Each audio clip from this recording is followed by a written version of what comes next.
Nouvelle semaine, nouvelle émission, madame, monsieur. Bienvenue à ce tout nouveau numéro de votre magazine Point Focal qui reçoit pour vous l'ex-président fédéral ou le président honoraire provincial de la FEC Équateur, monsieur Esso Mayaka, dont plutôt vous avez tant entendu. Et aujourd'hui, nous avons le plaisir de le recevoir dans ces magazines pour décortiquer l'actualité sociopolitique qui est dominée encore et toujours par les dialogues qui jusque-là continuent à perdre certaines têtes qui d'avant étaient d'accord. Et pour l'instant, puisque lui fait partie de la classe politique de l'opposition RD congolaise, nous allons donc voir les côtés beaucoup plus négatifs de ces dialogues, en moins qui me prouvent le contraire. Bonsoir et bienvenue. Bonsoir. C'est un plaisir de vous recevoir pour la toute première fois dans ces magazines. Point Focal, monsieur Esso Mayaka, on a tant entendu parler de vous. Vous avez fait écho dans le monde musical et question étonnante, vous faites votre apparition dans la politique et on se demande si réellement vous maîtrisez les circuits ou les secteurs. Non, dans le monde musical, c'est trop dire parce que à la base, je suis opérateur économique. Et j'ai œuvré dans le secteur des affaires pendant plusieurs années. Et c'est ce qui m'a ramené dans la province de l'Équateur, dont j'ai été élu, donc l'ancienne province de l'Équateur. Mais j'ai des amis musiciens, autant que d'autres politiques, autant que d'autres... Il n'y a pas de mal à ça, hein. Donc, et la politique, j'ai fait la politique depuis. Déjà, quand vous faites la politique économique d'une si grande province de l'Équateur, donc vous côtoyez plusieurs dirigeants, notamment les ministres, les députés, les gouverneurs. Donc, j'ai eu un mandat de 5 ans et voilà. Donc, je suis dans les affaires depuis. D'accord. Alors, vous avez fait bon vent dans la musique. On a parlé de vous dans la musique. Et alors, la question qui planait au sein de la population congolaise, parce que je dirais que vous êtes des renommées nationales, internationales pourra venir, pour ne pas dire provinciales. Non, dans tout Kinshasa et tout Congo, c'est quand on parle de Esso Mayaka. Et c'était quoi l'attraction vis-à-vis des musiciens congolais? Non, mais c'est comme je disais tout à l'heure, ce sont des amis. Je suis pas le seul à côtoyer les musiciens. C'est pas un problème où vous savez, la musique aujourd'hui permet l'éducation de la masse aussi. Ça permet aussi à nos dirigeants politiques, à nos jeunes d'apprendre beaucoup de choses, malgré qu'il y a certaines musiques qui sont pas appropriées, il y a des chansons qui sont malsaines. Mais je pense qu'aujourd'hui, moi, Esso Mayaka, j'ai eu la chance, parce qu'il y a d'autres qui en rêvent aussi, et cet avantage, ce privilège de côtoyer des grands de ce pays. Et voilà, donc c'est un loisir. Il y a certains qui estiment que quand on côtoie les musiciens, on a une image ternie. Hein? Et est-ce que Esso Mayaka se plaint ou s'inquiète de son image aussi? Au-dessous des caméras, il y a tout plein qui viennent aussi, qui s'annoncent pas et que des musiciens refusent de devenir potes à eux. C'est un privilège aussi pour moi. Aujourd'hui, il faut qu'on enlève cela. C'est pas mauvais d'être ami aux musiciens, c'est pas un tabou.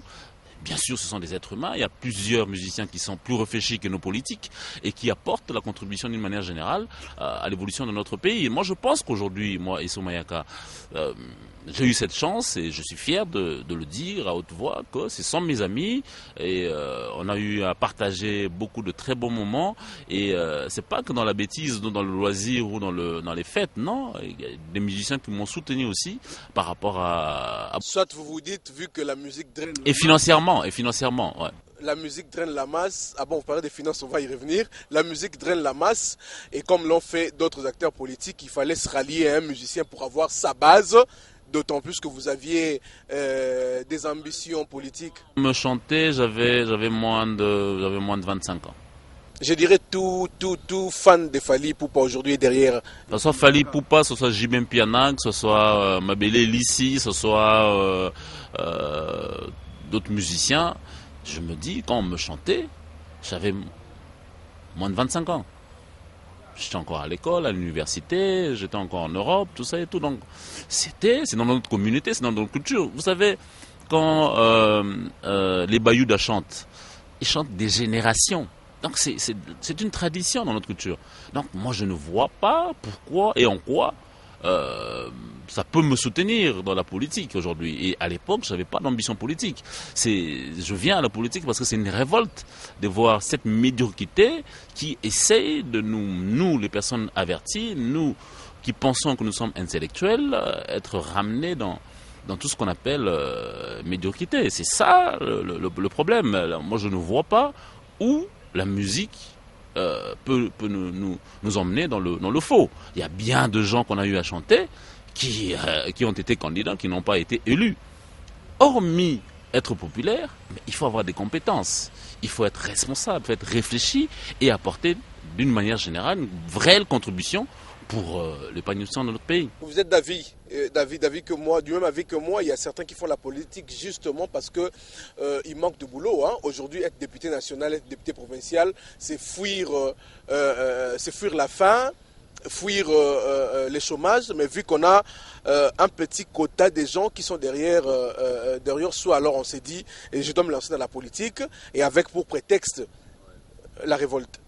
Vous savez, dans notre pays, on a ce problème. Il y a beaucoup de gens qui copient tout ce qui est à la mode, tout ce qui est à l'époque c'était les pharmacies, après c'était les terrasses, après c'était Dubaï, après c'était la Chine, avant ça il y avait l'Europe. Voyez-vous, donc quand vous n'avez pas d'idéal, quand vous ne savez pas ce que vous voulez dans la vie, vous risquez de vous embrouiller dans cela. Donc moi je pense qu'aujourd'hui la priorité c'est d'avoir des personnes réfléchies qui peuvent apporter un plus pour l'évolution et le développement de notre pays. Et les méandres politiques RD congolaises sont un tout petit peu compliquées. Je dirais qu'il y a deux vagues, soit vous êtes dans l'opposition, soit vous êtes dans la majorité présidentielle. Vous êtes dans l'opposition, alors l'opinion voudrait savoir, c'est quoi les mobiles qui vous a stimulé à embraser la classe politique de l'opposition? Parce que vous vous plaignez de quoi dans le pouvoir? C'est un révolte. Ce qui se passe dans notre pays, soit on nous prend pour des idiots, soit ils savent faire ce qu'ils veulent, et soit il y a un manque de volonté pour un réel apport de solution dans notre pays. Parce qu'on a attendu le changement pendant longtemps et ça ne vient pas. Et moi je me suis dit, pourquoi rester à l'extérieur pour autant que j'ai des compétences et des qualités que je peux apporter, qui ont fait des preuves à l'époque, qui peuvent apporter un réel plus dans l'évolution de mon pays. Donc c'est par rapport à cela que je me suis dit que je dois militer pour cette évolution de choses, pour ces solutions, parce que les changements, je vous dis, on a attendu les changements, ça ne vient pas. Donc il faut apporter aujourd'hui des solutions et parler de notre futur, le futur du Congo, le futur du Congolais, le futur du Quinois. Parce que c'est impératif aujourd'hui qu'on puisse réfléchir sur l'avenir du Congo. Parce que aujourd'hui, les problèmes sont connus, mais il n'y a pas de solution. Pourquoi il n'y a pas de solution? Parce qu'il n'y a pas une volonté politique. Et moi, je me dis, je dois militer pour apporter ma petite pierre, pour essayer d'apporter des solutions. Vous pensez que dans la majorité présidentielle, il n'y a pas des militants? On peut militer, mais étant dans la majorité. On veut savoir qu'est-ce que vous voulez, pourquoi vous voulez l'opposition. Fonctionnez au mot d'ordre. Quand vous fonctionnez pour faire plaisir, quand vous fonctionnez pour plaire, quand vous fonctionnez parce qu'on vous donne des ordres. Il y a un aîné tout à l'heure quand je venais pour l'émission, qui m'a dit, qui t'a envoyé? Je profite de saluer le président Martin Fayoulou qui m'a posé la question, qui t'a envoyé? Je lui ai répondu, on ne m'a pas envoyé, je suis venu. Parce que c'est important aujourd'hui qu'on puisse venir pour essayer d'apporter un plus.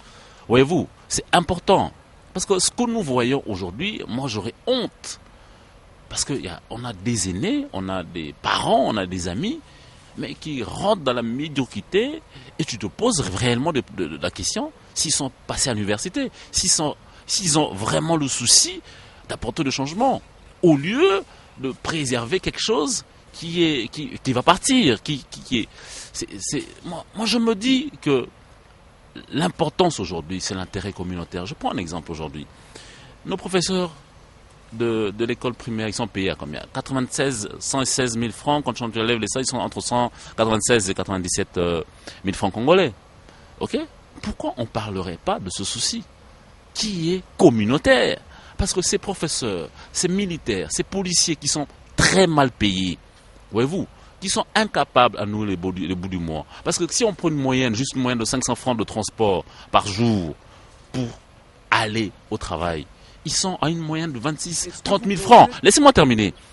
Aujourd'hui, c'est 96 000 francs, c'est insuffisant. Ce sont les vrais problèmes que nous devons traiter pour apporter des solutions. Parce que nos élus, que ce soit les députés, que ce soit les ministres, ils sont là pour travailler pour l'intérêt communautaire, pas pour l'intérêt personnel.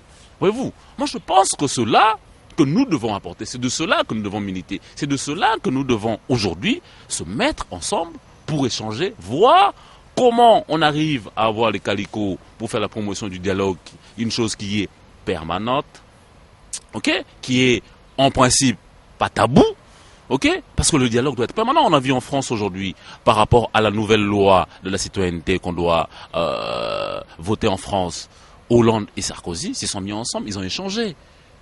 C'est comme cela que aujourd'hui, à l'heure de mondialisation, que nos politiques, que ce soit l'opposition, que ce soit la majorité, doivent fonctionner. Aussi, hein, il faut savoir pourquoi est-ce que Hollande a accepté d'échanger avec Sarkozy. Peut-être parce qu'il est arrivé à la fin de son mandat. C'est aussi une raison. Et alors, vous avez tantôt parlé des enseignants qui touchent des salaires qui ne sont pas très suffisants, et que vous avez évoqué le fait qu'il n'y ait pas des gens qui puissent parler en leur faveur. Est-ce que vous pensez que dans toutes les institutions établies aujourd'hui, il n'y a pas des personnes habilitées à parler au nom des enseignants, par exemple? Mais s'il y avait cela, il y aurait eu changement, Cher ami, moi je pense qu'il ne faut pas qu'on se voile la face. La situation aujourd'hui en RDC est chaotique. Nous avons un problème d'hommes. Nous avons un problème d'accompagnement. Voyez-vous, il faut que nos dirigeants, ils ne sont pas là pour prôner le parti. Ils sont là pour le changement du peuple congolais, pour le changement du quotidien congolais, pour l'intérêt de la communauté, pas pour les intérêts personnels. C'est ça la réalité. L'intérêt de la communauté, c'est les salaires. Je dirais aussi pour ceux de l'opposition, hein. Ils sont là pour des intérêts personnels. Mais je donne un exemple qui est... Je donne un exemple qui est... Trouver un seul leader qui pourra représenter l'opposition, même... Je donne un exemple qui est clair. Hein, parce qu'il ne faut pas qu'on joue des mots. Il ne faut pas qu'on prenne des gens pour des non-réfléchis. Qu'est-ce qui coûte aujourd'hui ? En lieu et place d'avoir 10 véhicules qui vous suivent derrière en escorte, en lieu et place d'avoir tout ce que vous savez ici, ok? Je ne veux pas me répéter parce que tout le monde le sait, tout le monde le dit, la haute mafia, tout ce que vous avez eu le conseiller de chef de l'État en charge de la, comment on appelle ça? Vous voulez parler de M. Luzolo-Bambi? M. Luzolo-Bambi qui milite pour la fraude, ok? Moi, je pense qu'aujourd'hui, nos dirigeants, nos autorités, nos députés doivent militer pour les réels problèmes de la population. Les réels problèmes, c'est la rémunération. Aujourd'hui, regarde nos jeunes, nos amis qui sont dans les sociétés de télécom. Regarde comment ils sont bien vêtus, comment ils sont bien soutenus, ils sont en forme, en bonne santé. Pourquoi? Parce qu'il y a une très bonne rémunération. Certains ne parlent que des tombeaux blanchis. C'est des tombeaux blanchis. C'est des tombeaux réels, tombeaux blanchis. Et on s'achète des costumes et à la fin du mois, on se retrouve avec... Imagine les plus de... Il faut paraître que d'être, monsieur... Imaginez les plus de 800 000 ou 1 million de fonctionnaires publics que nous avons au niveau de la République qui puissent avoir rien que les $700 là. Tu imagines pour nous les opérateurs quel boom économique. Quel boom économique. Aujourd'hui, tout le monde se plaint. Les commerçants se plaignent. Tout le monde se plaint. Il n'y a rien qui marche. Il y a un blocage total. Et c'est fait exprès. Voyez-vous? Donc, moi, je pense qu'aujourd'hui, il faut travailler pour la communauté. Il faut militer pour l'intérêt communautaire. Il faut militer pour son peuple. Parce que si vous avez un peuple fort, mais on n'aura pas à suivre tout ce qui se passe là. Mais aujourd'hui, on a un problème parce que la population est délaissée à elle-même. Les soins de santé, n'en parlons pas. L'électricité, c'est devenu notre troisième femme, notre cousin à la maison en rentrant. Ah, ça va, oui, tel est venu, oui. Est-ce qu'il y a le courant? Donc, vous voyez, cette question, que ce soit... Ensuite par ça, ensuite par là. Que ce soit le ministre, que ce soit le Premier ministre, tout le monde est impliqué et on est incapable. Alors incapable pendant plusieurs années d'apporter une solution. C'est grave. Vous savez, nous la population, on n'est pas demandeurs, on doit nous rendre compte. Est-ce que c'est la tête qui pose problème ou bien c'est les... C'est pourquoi moi et Somayaka, je me dis qu'il faut que j'apporte ma contribution. Il faut que je milite pour cela. Parce que je me rends compte qu'il n'y a personne qui en parle. Ça, c'est mon point de vue. Dans laquelle vous évoluez, dans laquelle vous œuvrez, il n'y a personne aussi capable de prendre cette relève aujourd'hui. Non, donc, même tous les partis politiques de l'opposition ne se mettent pas d'accord justement pour choisir un représentant. C'est un problème. Vous savez, quand vous avez un problème de vision... L'UNC ne veut pas de l'UDP. Quand vous avez des problèmes... Moi, je ne veux pas faire la promotion des partis politiques ici, non, parce que ils savent ce qu'ils font. Hein, moi, je ne veux pas entrer dans leur tuyau pour essayer de comprendre ce qu'on ne peut pas comprendre, ce qu'on ne peut pas maîtriser. Hein, parce que la réalité, elle est connue, ils savent ce qu'ils font. Moi, je parle de la population. Nous, la population. On ne se retrouve pas. On a élu des gens pour militer pour notre cause, pour nous apporter des solutions. Voyez-vous, aujourd'hui, si on ramenait, je rejoins ce que vous dites là, les salaires à $700, si on pouvait aussi militer pour cela en mettant des calicots dans toute la ville comme on le fait pour le dialogue, cet argent-là, ils ont trouvé ça où? Mais pourquoi ils sont incapables d'apporter les fonds pour augmenter les salaires? Parce qu'ils ne nous disent pas les spots qu'ils mettent à la télé, cette campagne, tout ça et tout, c'est bien beau, c'est bien fait, tout le monde a des marchés, tout ça et tout. Mais la population gagne quoi? On ne peut pas aujourd'hui continuer à être la vache à lait. Voyez-vous? Mais cette population aussi qui a élu les opposants, qu'est-ce qu'elle gagne? D'autant plus que les opposants eux-mêmes ne rentrent même pas à leur base pour faire rapport. Ils ne reçoivent plus cette base au téléphone. Et les pommes. Pourquoi au départ, c'est pourquoi au départ, je disais qu'on avait un problème d'hommes. Et c'est pourquoi moi je viens aussi, pour essayer d'apporter des solutions. Parce que les problèmes sont connus. Voyez-vous, vous savez, si vous avez mal choisi, c'est tout à fait normal qu'on puisse faire des erreurs. Parce qu'on a cru au discours, parce qu'on a utilisé ce même micro pour essayer de convaincre. Parce qu'on a suivi les mots d'ordre des partis politiques. Parce qu'on a été mal accompagné, mal coaché. C'est ça le résultat. Vous n'avez pas quitté votre parti politique. C'est quoi déjà? Non. Vous savez, il faut éviter de ramener des gens aux structures qui ne comprennent même pas leur raison d'être. Parce que l'idéologie du parti, la vision du parti, c'est ce que la population, c'est ce que les personnes doivent adhérer, pas des personnes. Voyez-vous, on parle de... Mais vous n'allez pas aussi évoluer en électron libre, monsieur. Non, ça va venir. Il faut donner le temps à ce que nos aînés qui ont pu avoir, comment on appelle, l'ancienne formation de gestion politique. Elle était comment déjà à l'ancienne, okay. À l'ancienne, c'est ce que nous vivons, de partir, et nous qui venons avec du concret, on pourrait éventuellement changer les choses. Moi, je pense que c'est la seule, pour moi, elle peut être évolutive. Pour moi, aujourd'hui, je pense que c'est la seule façon de mettre sa pierre pour essayer de faire évoluer les choses. Ok. Déjà, on a convoqué un dialogue, parce que vous parlez en termes de calico, poser ça et là, justement pour attirer les gens à participer au dialogue. Mais est-ce que vous ne voyez pas que, pour l'instant, vu que les choses dont vous déplorez ne semblent pas marcher en RDC, qu'il est important et impératif que les gens se mettent ensemble pour revoir un peu les fonctionnements du pays? Mais le dialogue, il n'est pas le dialogue, il n'est pas permanent. Il n'est pas mauvais. Mais le dialogue doit être permanent. Le dialogue ne peut pas être aujourd'hui comme c'est comme s'il n'y avait pas le dialogue, c'est la fin du monde. Non.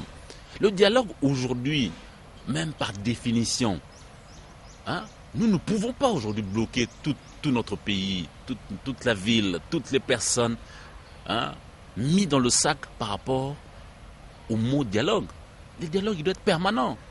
C'est parce que les personnes ont refusé d'écouter à la base. C'est parce qu'ils ont refusé de comprendre, d'écouter les autres. Ok? Ils ont voulu diriger à l'ancienne. C'est pourquoi ils sont bloqués. Et que ce soit l'opposition, que ce soit la majorité. Pourquoi je dis ça? On a des députés au niveau de l'opposition, au niveau de l'Assemblée. On a des sénateurs qui ont glissé depuis, mais qui démissionnent. Ils disent toujours le dialogue il est pas bon, le dialogue il est mauvais, on ne va pas venir au dialogue. Mais qui prend son courage pour démissionner? Il n'y a personne. C'est pourquoi moi je dis il faut éviter de fonctionner à l'ancienne.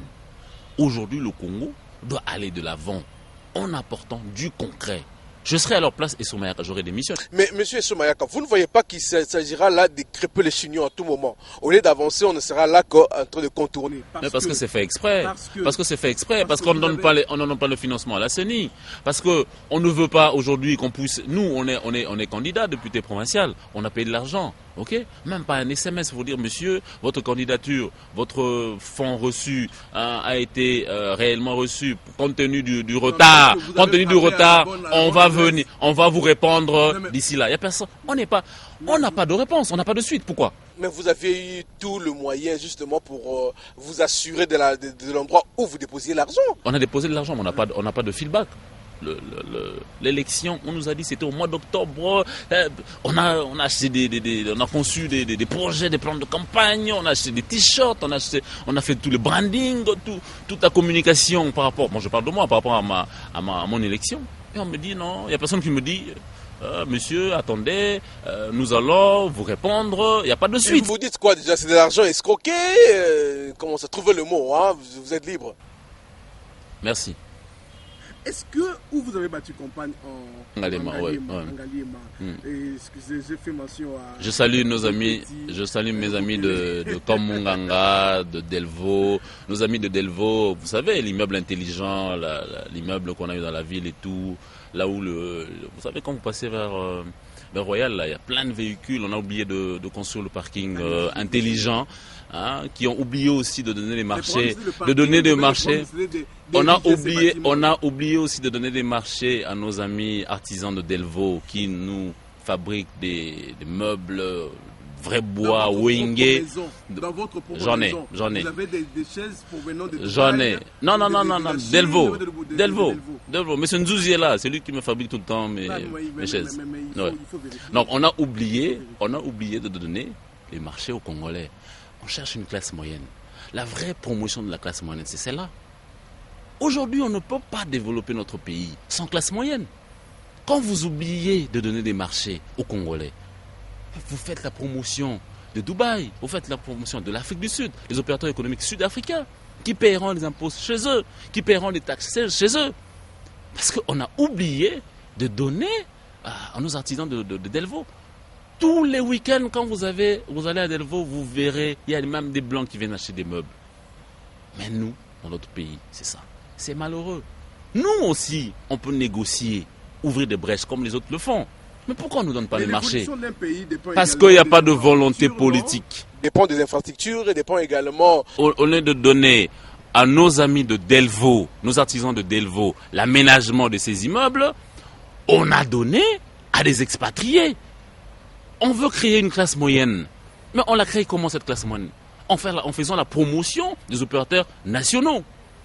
Dans tous les pays, ça se passe comme ça. Vous allez au Cameroun, vous allez en Centrafrique, vous allez dans tous les pays du monde, on fait la promotion des nationaux. On accompagne les nationaux.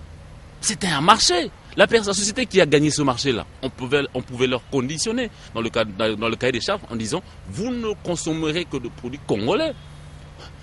Ça me rejoint, notre ami le ministre de l'Industrie qui fait la promotion du consommant congolais. Mais c'est ça, le consommant congolais. Mais on a consommé chinois, on a consommé sud-africain à l'immeuble intelligent. Et Soumayaka, dans la commune de Ngaliema, êtes-vous sûr d'avoir autant d'électeurs derrière vous? Et c'était quoi déjà malheureusement, je ne suis pas de ceux qui ramènent des images pour faire... Mais c'est important. Non. Il faut aller sur le terrain. Le problème avec vous, le journaliste, c'est ça. Il faut aller... Des leçons, hein, monsieur Soumayaka. Pardon? Pas des leçons. Hein. Non, je ne donne pas des leçons. Le malheur avec nous les journalistes, nos amis journalistes congolais, ils ne veulent pas aller sur le terrain. Il faut aller sur le terrain. Mais est-ce que vous invitez ces journalistes-là à être avec vous sur le terrain? Mais quand France 2, quand TV5, Ils invitent. Non, mais quand TV5 arrive sur place et qu'il trouve... il va chercher l'information. Le chemin lui est balisé. Ça veut dire. Mais tu peux le faire aussi. Tu es un professionnel. Ça fait plusieurs années que dans les médias. Il y a autant d'acteurs politiques qui je ne veux pas entrer. C'est sans leur accord ou leur avis, hein. Je vous informe si vous ne le savez pas. Malheureusement, c'est pourquoi il faut apporter des solutions. Parce que le changement ne vient pas. Il faut apporter des solutions pour cela. Voilà. Esso Mayaka, vous aviez été président fédéral, provincial de la FEC Équateur pendant 5 ans à la tête de cette fédération. Et comme un clin d'œil, vous avez été ravi. Vous avez été, permettez-moi, quel état de la FEC aujourd'hui en RDC et beaucoup plus de l'Équateur où vous avez été? Pour rejoindre ce que vous... Ne dites pas parce que vous ne faites plus partie de cette structure, hein? Répondez en toute objectivité. Oui, déjà je veux rectifier peut-être entre guillemets ce que vous n'avez pas pu sortir. Je refusais d'être réélu. Pourquoi? Parce que aujourd'hui la politique de cette province ne me permettait plus. Vous étiez sous pression? Mais non, mais quand les opérateurs économiques ne sont pas soutenus, quand la province n'est pas accompagnée, quand la promotion du vrai Bukangolonzo naturel qui est là-bas n'est pas exploitée, comment voulez-vous que nous, les opérateurs économiques, on puisse se retrouver? Nous, les opérateurs économiques sont là pour gagner de l'argent et pas pour perdre de l'argent. J'ai vu que je perdais de l'argent et je me suis dit que je ne veux pas me représenter. Peut-être dans 5 ans, si les choses évoluent, je pourrais éventuellement rentrer dans ma province. Mais je pense qu'aujourd'hui, la FEC, ce qui est difficile dans la province, c'est ce que je venais de relever. Il faut une réelle politique d'accompagnement provincial. Il faut la relance de l'agriculture parce que c'est l'économie de base. Quand vous voyez les Camerounais venir en passant par Zongo, Gemena, venir acheter le couchou, l'huile de palme, l'EVA, tous ces produits différents produits agricoles, le maïs, ça veut dire qu'il y a un besoin réel au niveau de l'Afrique centrale. Mais si au niveau national, si au niveau provincial, il n'y a pas d'accompagnement et d'encadrement pour cela, moi je pense qu'il y a un danger. Parce que nos dirigeants, soit ils ne veulent pas, peut-être ils ne savent pas, ou ils connaissent, ils ne comprennent pas les vrais besoins pour cela. Voyez-vous? Parce que aujourd'hui, la RCA, au niveau agricole, dépend de la RDC. Une partie du Cameroun aussi. Tous les Ouest-Africains qui viennent du Soudan, qui viennent du Tchad pour acheter des produits agricoles, on les voit à Gemena, on les voit à Karawa, on les voit à Kula, on les voit à Dongo, on les voit à Libenge, on les voit à Yakoma. Mais au niveau de la province, c'est comme si ils se contentaient des taxes, des régies financières, ils se contentent des taxes de port, des taxes des camions. Ils n'ont pas de plan de développement de la province.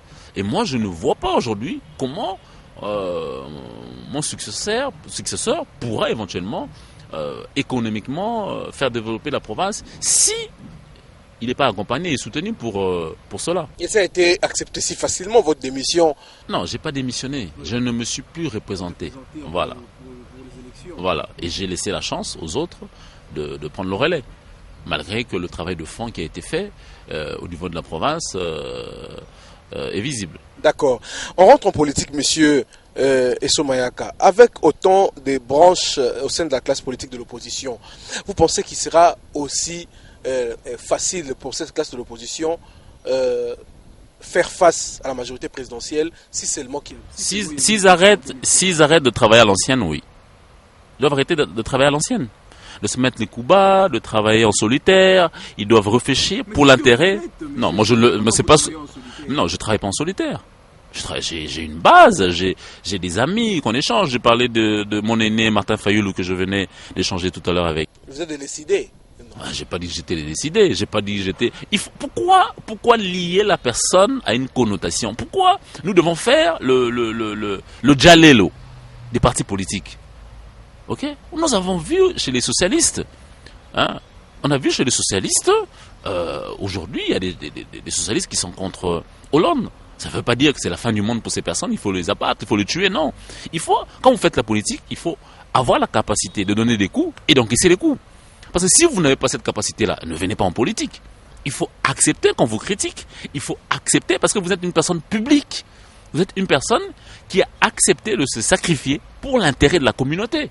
Et donc vous avez le choix à faire. Soit vous restez à la maison, manger le madé avec maman, soit vous venez encaisser des coups ou donner des coups. Mais les problèmes, ce que les gens déplorent, c'est dans la classe politique de l'opposition, jusque-là, il n'y a pas d'image emblématique. C'était les sphinx délimité, Etienne Tshisekedi, mais bon, avec tout ce qu'il y a autour de ces partis politiques, des départs et des aménagements et réaménagements, ça et là, on ne sait plus exactement c'est qui représente l'UDPS. Je viens de dire, il faut arrêter de travailler à l'ancienne. Il faut arrêter de travailler à l'ancienne. Il faut évoluer. Il faut évoluer. Il faut avoir des arguments.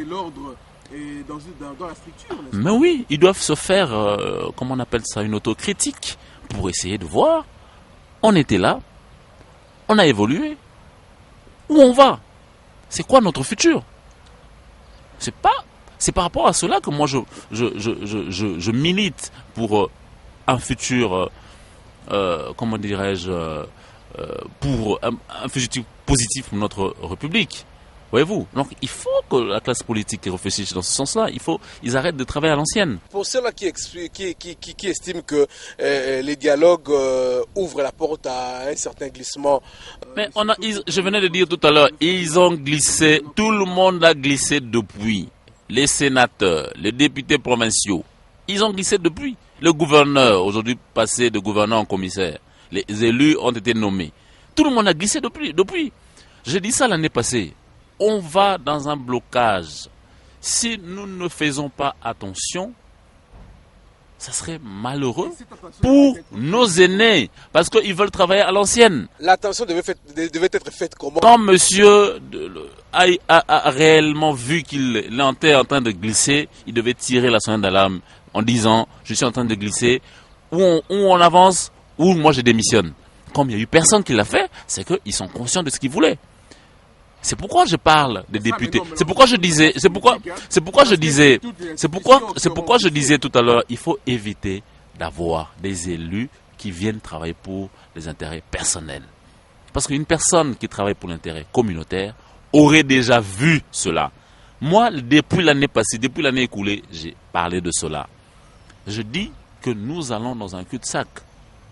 Mais les amis n'ont pas cru, n'ont pas voulu entendre. Maintenant, c'est pire. Ils ne veulent pas le dialogue, mais ils ne veulent pas démissionner. Pourquoi? Les personnes, nos sénateurs qui ont glissé depuis, là, pourquoi ils ne démissionnent pas? Ils sont dans les bureaux, ils sont là, voilà.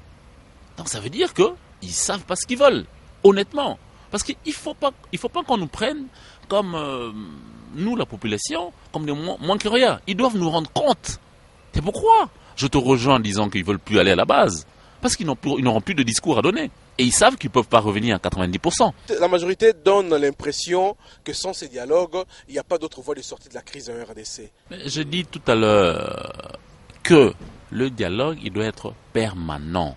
Ce n'est pas ce dialogue que nous devons parler. Nous devons avoir un dialogue permanent, et que ce soit l'opposition et la majorité, pour les différents problèmes.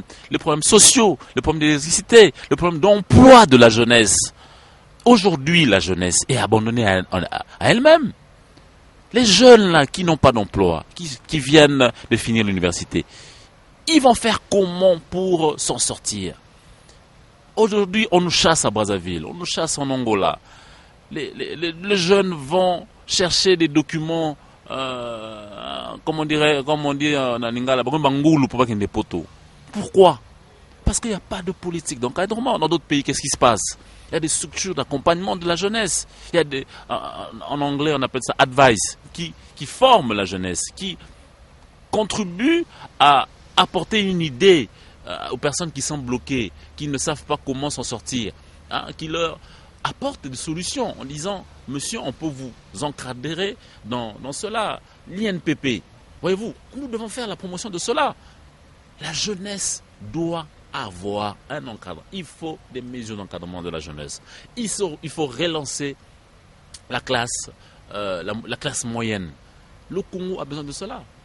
Si tout cela était mis ensemble, moi je ne vois pas pourquoi on irait au blocage. Le dialogue, il est important, comme je venais de dire tout à l'heure.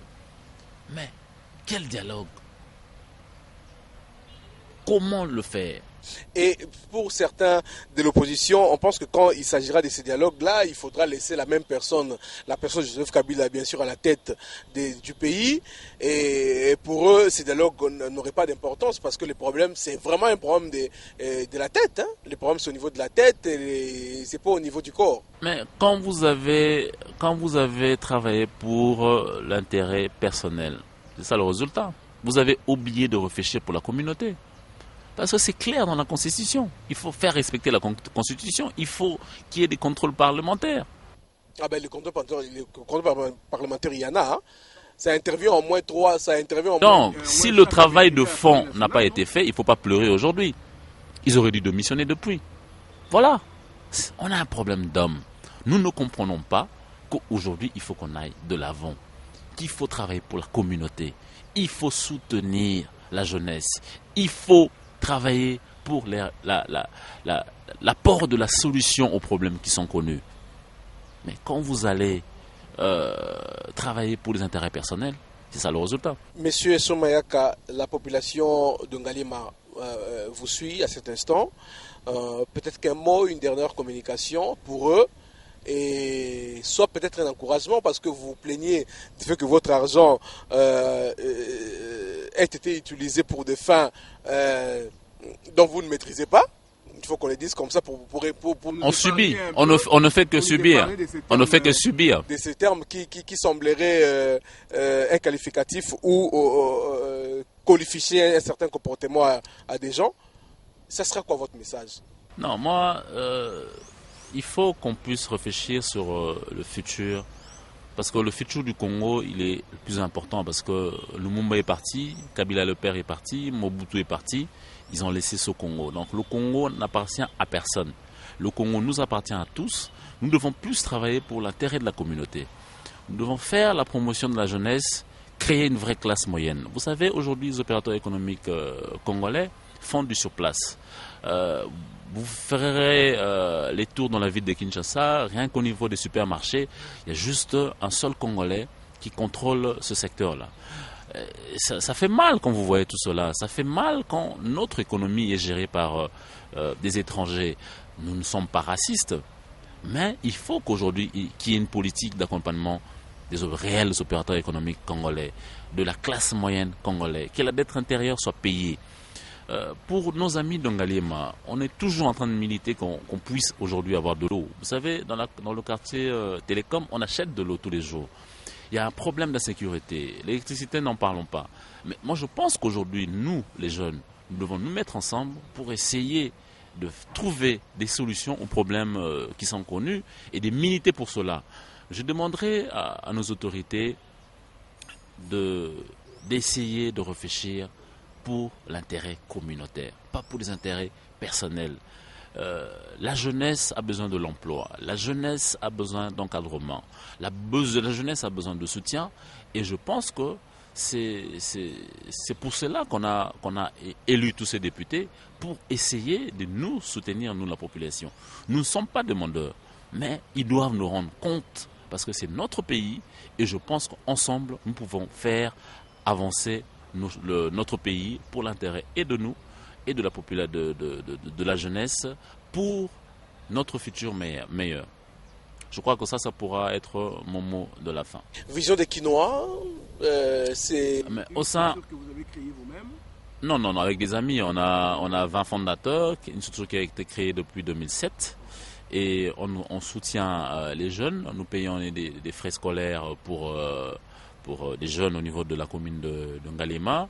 Nous faisons des actions ponctuelles aussi, nous faisons des formations.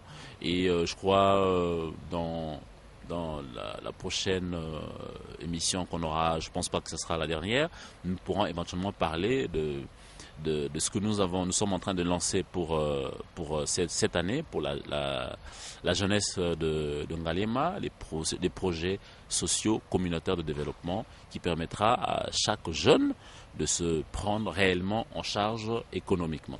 Merci à vous d'être passé, M. Esso. Je vous remercie infiniment, Madame, Monsieur, de nous avoir prêté votre attention.